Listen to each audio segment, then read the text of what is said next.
what's up guys, selamat datang di Animasi Donghua Spoiler. Oke, bagi teman-teman yang baru join atau baru bergabung, jangan lupa klik tombol like-nya dan tombol subscribe-nya ya, jangan lupa. Oke, sebelum kita memulai video ini, kita jangan lupa untuk seruput kopinya, kencangkan sabuk pengaman, mari kita mulai.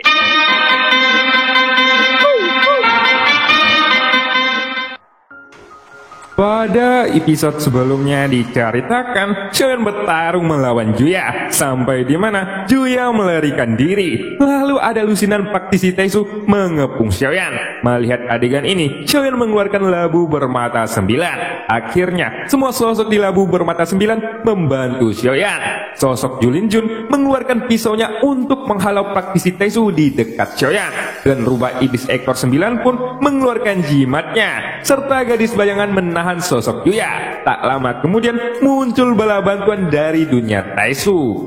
Dan scene pun berganti. Akan tetapi pada saat yang sama api telah sepenuhnya menutup tubuh Juya. Dan raungan Juya pun yang berada di dalam kobaran api terus menyebar. Segera setelah itu terdengar suara siulan dari ujung yang jauh. Tapi teriakan itu tidak berlangsung lama. Dan akhirnya itu berhenti secara tiba-tiba. Jelas bahwa itu adalah kombinasi dari kekuatan 3 jenis inti api. Belum lagi pertahanan Juya sudah diblokir oleh Xiaoyan, sehingga Juya pun tidak memiliki pertahanan lagi. Api Xiaoyan bahkan mampu menembus ke dalam armor dewa palsunya dan membakar tubuh Juya yang memiliki kekuatan dewa pertempuran sampai menjadi abu. Kemudian, setelah armor dewa palsu di tubuh Juya kehilangan tuannya, itu berubah menjadi setetes cairan kental dengan kilauan perak. Armor dewa palsu milik Juya lebih kuat dari armor dewa palsu generasi kedua yang dimiliki oleh Xiaoyan. Sekarang, saat ini, armor itu berada tepat di depan Xiaoyan. Namun, tubuh Xiaoyan saat ini tidak dapat bergerak. Meskipun tubuhnya terkendali, Xiaoyan masih memiliki kekuatan jiwa di ranah yang kuat. Sehingga, kekuatan jiwanya pun langsung berubah menjadi telapak tangan yang hampir substansi dalam kehampaan. Setelah itu, Xiaoyan dengan cepat meraih cairan kental perak berkilau yang diciptakan oleh armor dewa palsu milik Juya.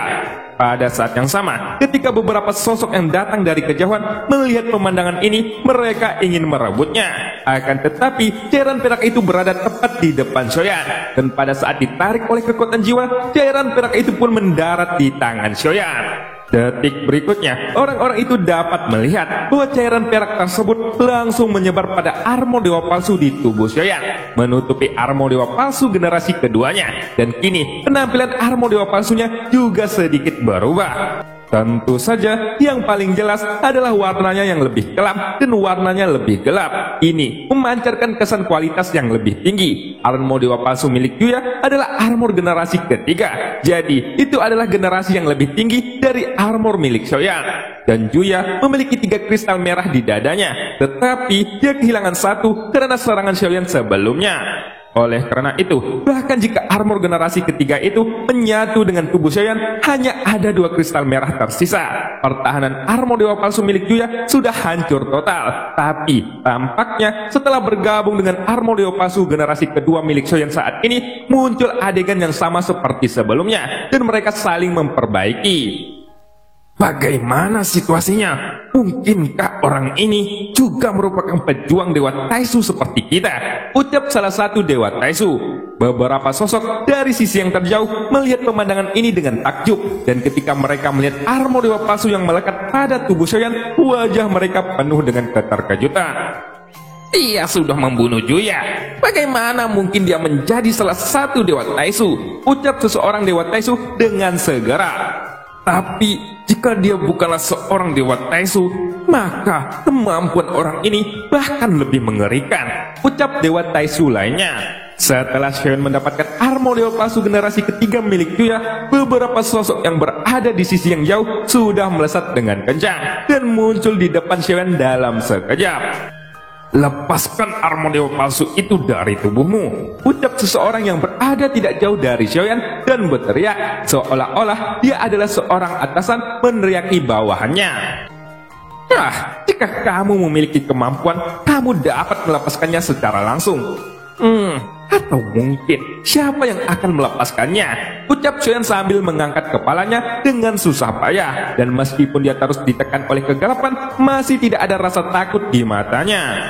Begitu Sioyan mengucapkan kata-kata ini, semua dewa Taisu itu pun terdiam satu sama lain dan berpikir bahwa Sioyan sudah salah melihat situasi. Kenapa kamu ingin menggunakan armor dewa palsu kami? Kamu tidak pantas mendapatkannya, ucap pria itu yang kembali berteriak. Tapi meskipun beberapa orang mengepung Sioyan, mereka tidak langsung menyerangnya. Dan sepertinya dia sedang menunda waktu, atau mungkin mereka hanya menunggu perintah. Aku mendapatkannya berdasarkan kemampuanku. Jika kamu memiliki kemampuan, kamu bisa mendapatkannya kembali. Lalu, jika kamu ingin bertarung, kamu bisa bertarung. Tapi, dengan begitu banyak omong kosong ini, apakah kamu takut? Ucap Sioyan dengan suara yang dalam. Dan seolah-olah kata-katanya ini dapat menyentuh hati beberapa orang. Tapi, meskipun begitu, sebelumnya, para dewa Taisu ini juga sudah melihat Juya yang dibakar menjadi abu oleh Sioyan. Seolah-olah Sioyan ini sudah memurnikan ramuan biasa. Jadi bukannya mereka tidak percaya pada armor dewa palsu masing-masing, tetapi mereka tidak percaya diri. Bahkan dengan jumlah orang yang mengepung Sioyan saat ini, armor dewa palsu yang mereka kenakan masih merupakan generasi kedua. Dan sekarang Sioyan sudah mendapatkan armor dewa palsu generasi ketiga milik Juya yang lebih kuat. Dalam hal ini, pertahanan dan kekuatannya sekarang itu jelas lebih kuat dari armor dewa palsu generasi kedua. Kamu sudah ditekan oleh domain kegelapan. Tidak masuk akal untuk terus bertahan hidup dalam kondisi seperti itu. Jangan berpura-pura tenang. Aku khawatir kamu bahkan tidak bisa menggerakkan jarimu sekarang, ucap pria itu sambil mengangkat sudut mulutnya. Pada saat ini, pria di depannya menatap sosok Sioyan dan berkata dengan sinis. Sioyan pun tidak berbicara ketika mendengar kata-katanya itu dan memilih untuk tetap diam. Di sisi lain, adegan ini bahkan mampu mengejutkan semua orang dari istana dewa pemburu, termasuk Jushi, ketika dia melihat ada ratusan monster raksasa seperti itu. Dan sebelum ini, Jushi tidak pernah tahu bahwa dunia Taisu juga memiliki cara untuk menyembunyikan kekuatannya, sehingga Jushi akan menganggapnya remeh. Namun, dunia Taisu sengaja menciptakan ilusi, bahkan kekuatan mereka tidak terlalu kuat dan tidak akan menimbulkan ancaman bagi dunia Xuanyin. Sampai saat ini, Jushi baru menyadari bahwa jika tidak ada sosok sang ratu, istana dewa pemburu benar-benar akan dianggap sebagai semut di depan dunia Taisu. Pada saat ini, 4 dewa Taisu di depannya sudah melesat ke arah Sioyan, menatap Sioyan yang tidak bisa bergerak. Dan karena Sioyan tidak memakai pelindung kepala, semua serangan mereka diarahkan kepada kepala Sioyan. Kemudian, orang yang paling dekat dengan Sioyan, pedang hitam panjang di tangannya sudah menebas ke arah kepala Sioyan. Dengan kekuatan keabadian yang kuat, ia berencana untuk memotong kepala Sioyan dengan satu gerakan. Kecepatannya sangat cepat dan bilahnya juga berkedip dengan aura yang sangat mengerikan. Namun, ketika dia melihat sosok yang mendekati Sioyan, tiba-tiba ada suara dentuman pelan dan sosok orang yang memegang pedang hitam itu pun kesakitan. Seolah-olah dia sudah terkena pukulan berat dan berguling ke belakang dengan kacau. Tidak ada gerakan untuk sementara waktu. 3 orang lainnya terkejut ketika mereka melihat adegan ini. Sioyan jelas tidak bergerak, tapi bagaimana dia bisa melukai salah satu dari mereka dengan serius? Tebakanku memang benar. Pasti ada masalah dengan kemampuan orang ini untuk menggunakan armor dewa palsu, ucap salah satu dewa Taisu. Setelah salah satu orang terluka, 3 lainnya kini dalam kondisi terdiam, dan mereka semua tidak berani maju dengan mudah. Secara alami, pemandangan ini juga jatuh ke mata banyak sosok yang berada di belakang ratusan monster raksasa. Dan pada saat ini, di wilayah monster raksasa yang jauh di belakang, sebuah suara terdengar dari sana. Untuk orang ini, aku ingin dia ditangkap hidup-hidup dan sisanya akan dimusnahkan, ucap seseorang dari kejauhan. Di antara ratusan monster raksasa, suara rendah dan halus keluar perlahan, dan suara itu terdengar sangat aneh karena tidak terlihat seperti suara manusia. Baik, Tuan Sucang, aku orang ini hidup-hidup, ucap seseorang. Begitu suara ini keluar, ada sosok yang berdiri di atas monster raksasa dunia Taisu, dan armor dewa palsu yang dikenakan orang ini lebih terlihat jelas. Dan tentu saja ada kristal merah yang paling menyilaukan dan berkedip di dadanya. Akan tetapi hal yang paling mengejutkannya adalah bahwa di dada armor dewa palsunya ada 5 kristal merah. 2 kristal merah saja dapat berisikan kekuatan keabadian dari langkah keempat atau bahkan langkah kelima. kelima, untuk kekuatan keabadian yang terkandung dalam 5 kristal merah ini mungkin dapat sepenuhnya mewujudkan kekuatan keabadian yang sepenuhnya tidak pernah habis dalam pertempuran. Setidaknya, jika seseorang mempunyai 5 kristal merah, mereka tidak akan ada di situasi di mana kekuatan tempurnya akan berkurang karena kekurangan kekuatan keabadian. Selain jumlah kristal merah di armornya, yang lebih mengejutkan adalah bahwa di lengan sosok praktisi Taisu itu ada angka 11 yang menonjol. Yang tentu saja, sosok Suchang ini adalah praktisi Taisu yang mempunyai peringkat ke-11 di antara para praktisi lainnya. Apa yang dilihat Xiaoyan sebelumnya adalah angka yang masih di kisaran angka ratusan, dan dia belum pernah menemukan angka puluhan, dan hal ini juga akan mewakili status orang tersebut di dalam pasukan. Setidaknya, jika dilihat dari angkanya, di dunia Xuanyin ini, sosok Suchang ini seharusnya menjadi salah satu pemimpin hebat di antara pasukan Taisu. Selain itu, orang ini juga tidak memakai topeng. Sosoknya tampak ramping dengan rambut panjang berwarna merah gelap, dan fitur wajahnya yang tampak memancarkan aura keganasan. Aku Suchang sudah memberikan perintah untuk memusnahkan mereka semua. Jadi, setiap orang bisa memulai pembantaian kali ini. Semakin banyak membunuh, akan semakin besar jasa kalian, ucap Suchang. Dengan nomor 11 di atas lengannya itu, ia menghela napas dengan suara yang dalam. Dan begitu suaranya jatuh, sosok perkasa di punggung ratusan Dewa Taisu segera naik ke udara. Yang kemudian, mereka pun memulai penyerangan. Dan tampaknya, dalam pertempuran seperti itu, situasinya tidak akan berbalik. Di sisi lain, ratusan ribu orang dari Istana Pemburu Dewa telah menderita banyak korban dalam perperangan dengan 10.000 orang Taisu sebelumnya. Dan dalam keadaan di mana Dewa Taisu tidak bisa diselesaikan oleh mereka, maka kelompok Taisu akan memiliki aliran persediaan yang sangat banyak bagi kekuatan keabadian mereka. Oleh karena itu, kesulitan untuk membunuh orang Taisu akan meningkat secara drastis, dan semakin lama perperangan ini akan berlangsung, maka akan semakin banyak korban yang berjatuhan dari pihak dunia Xuanyin. Lalu, ketika melihat keadaan saat ini, Jushi pun merasakan perasaan yang tidak mengenakan di dalam hatinya. Dia tidak menyangka bahwa hari ini dia harus menghadapi lawan yang memiliki kekuatan di luar imajinasinya. Sepertinya ini sudah berakhir, gumam Jushi sambil menundukkan kepalanya. Jushi bergumam dengan suara yang rendah, karena melihat adegan ini, dia tidak bisa lagi melihat harapan untuk memenangkan perperangan. Selain itu, dia juga melihat keempat Dewa Taisu yang dikendalikan oleh Xiaoyan di belakangnya, dan di antara mereka bisa terlihat bahwa sang ratu masih berdiri tegak di atasnya, yang tampaknya dia tidak memiliki pikiran untuk pergi dari perperangan ini. Permaisuri, situasi hari ini adalah jalan buntu bagi kita. Pikirkan cara untuk mundur, ucap Jushi sambil menghadap sang ratu. Jushi pun mengepalkan tinjunya dan melipat tangannya pada sang ratu. Dia tahu bahwa Istana Pemburu Dewa tidak dapat mundur sepenuhnya. Jadi, dia harus meminta saran dari sang ratu. Dia melakukan hal itu karena dalam situasi saat ini, lebih baik untuk menyelamatkan banyak pasukan daripada memusnahkan seluruh pasukan dari sebuah perperangan. Sementara itu, di hadapan permohonan dari Jushi, tampaknya sang ratu tidak memperdulikannya. Tetapi, mata wanita itu selalu tinggal di tubuh Xiaoyan. Dan Jushi tidak tahu apa yang dia pikirkan di matanya yang tampak datar itu. Di sisi lain, ada puluhan ribu sosok yang muncul di punggung ratusan Dewa Taisu. Meskipun jumlahnya tidak terlalu banyak, namun apa yang tampaknya dilakukan dunia Taisu bukanlah taktik populasi. Mereka tidak membutuhkan terlalu banyak orang, tetapi lebih banyak kekuatan elit yang mereka kerahkan untuk perang ini. Faktanya telah membuktikan bahwa taktik semacam itu setidaknya ada di dunia Xuanyin. Bahkan, Istana Pemburu Dewa yang merupakan kekuatan terkuat dan memiliki ratusan ribu pasukan di dalamnya, kini mereka menghadapi krisis dimusnahkan oleh para pasukan Taisu. Dalam masalah ini, kekuatan armor Dewa Palsu terlalu kuat, tetapi jelas tidak mudah untuk membuat armor itu. Jadi, Xiaoyan berpikir bahwa kekuatan pasukan Taisu bukanlah dihitung dari jumlah orang yang ada di dunianya, tetapi jumlah armor Dewa Palsu yang bisa diproduksi oleh mereka. Justru karena inilah, setelah dia membunuh pasukan Taisu sebelumnya, lebih banyak pasukan Taisu yang terus datang kepadanya, dan mereka masih mengejar armor itu setelah pasukannya mati. Yang mana hal ini berarti bahwa pasukan Taisu lebih peduli tentang armor Dewa Palsu daripada nyawa dari pasukannya itu sendiri. Selain itu, karena mengetahui bahwa armor Dewa Palsu hanya dapat digunakan oleh mereka yang mempunyai darah Taisu, sehingga kemungkinan pemulihan untuk kehilangan armor Dewa Palsu masih relatif besar.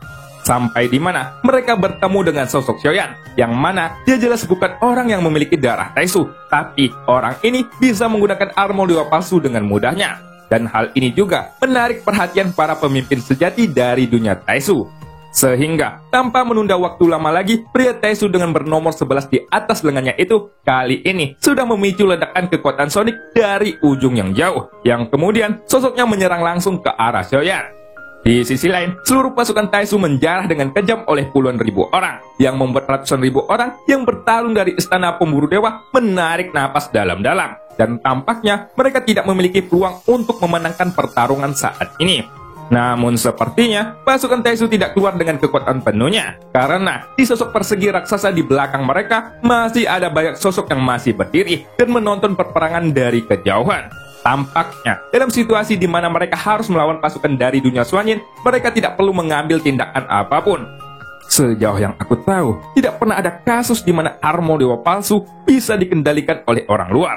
Orang ini harus diselidiki lebih dalam. Jadi, setelah dia ditangkap, kita harus menggunakan pencarian jiwa untuk menggali informasi darinya, ucap salah satu pasukan Taisu. Di atas sosok persegi itu, sosok-sosok ini tampak serius, yang sepertinya karena Xiaoyan bisa menggunakan armor dewa palsu, ini adalah masalah yang sangat serius bagi dunia Taisu.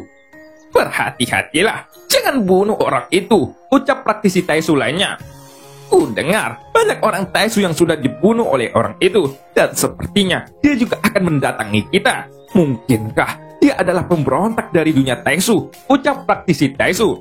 Pemberontak? Ini mustahil, tidak mungkin ada pemberontak di dunia Taisu, karena mustahil bagi orang tanpa jiwa untuk melakukan pengkhianatan, ucap praktisi yang lainnya.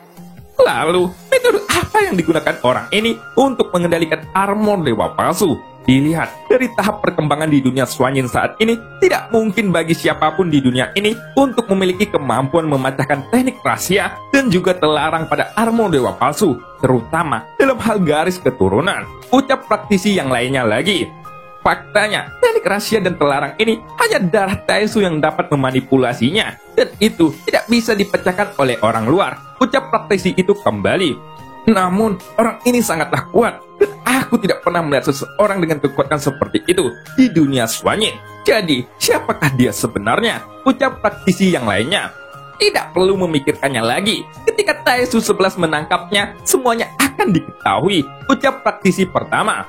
Pada saat ini, di kejauhan, pasukan Taisu dengan angka 11 mendekati Xiaoyan dengan cepat. Lalu, setelah adegan ini, beberapa orang yang telah mengepung Xiaoyan sebelumnya, ini mereka segera mundur dan tampak hormat kepada Taisu 11 itu. Taisu 11 ini bergerak menuju Xiaoyan dengan cepat, dan dengan melambaikan telapak tangannya, dia tampaknya ingin langsung meraih ke arah Xiaoyan. Di sisi lain, Xiaoyan juga menatap orang yang mendekatinya itu, dan matanya tertuju pada 5 kristal merah yang ada di armornya. Lalu, ketika melihat 5 kristal merah ini, mata Xiaoyan langsung berbinar dan berniat untuk mengambilnya. Tentu saja, armor ini lebih kuat daripada armor dewa palsu yang baru saja diperolehnya dari Juya. Peran armor dewa palsu tidak diragukan lagi dalam kekuatan tempur Xiaoyan. Jadi, secara alami, akan lebih baik bagi Xiaoyan untuk mendapatkan armor dewa palsu yang lebih kuat. Namun, yang menjadi masalah saat ini adalah Xiaoyan benar-benar tidak dapat menggerakkan tubuhnya di domain kegelapan, dan siapa yang menyerang salah satu pasukan Taisu sebelumnya itu adalah sosok gadis bayangan yang sekarang dia sedang bersembunyi di dalam kehampaan. Selanjutnya, ketika Taisu 11 sudah mendekati Xiaoyan, para senior dari Labu Dewa Bermata 9 telah tiba pada waktu yang tidak diketahui, dan mereka segera mempersiapkan teknik mereka untuk memblokir serangan dari sosok itu dalam kehampaan di depan Xiaoyan. Ini, kita bisa melihat jumlah orang yang tiba-tiba muncul. Karena ini, kecepatan pasuk Taisu 11 pun harus diperlambat. Yang kemudian, ada cairan mengalir dari lengannya. Dan itu berubah menjadi palu godam di telapak tangannya.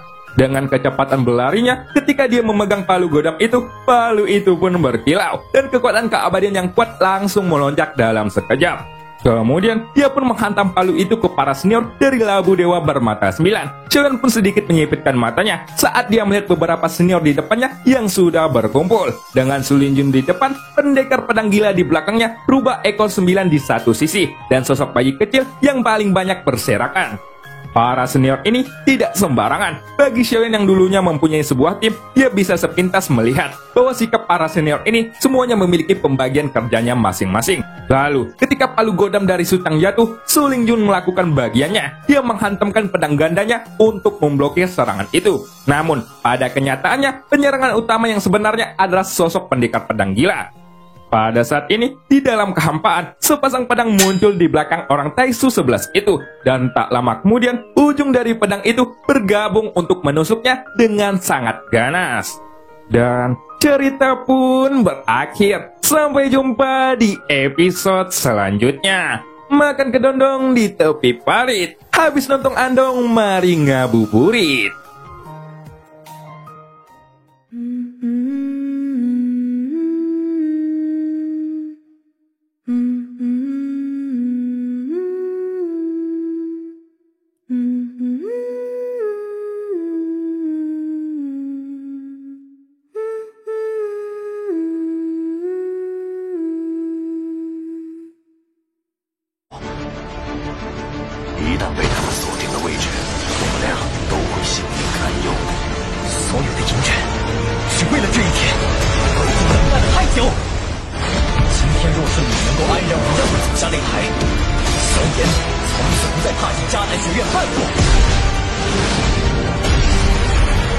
他迟早会发现的。既然如此，就给他一个惊喜吧。今天他不会让你们两人彻底的闭上嘴。就算他还活着，你们之间也绝不可能。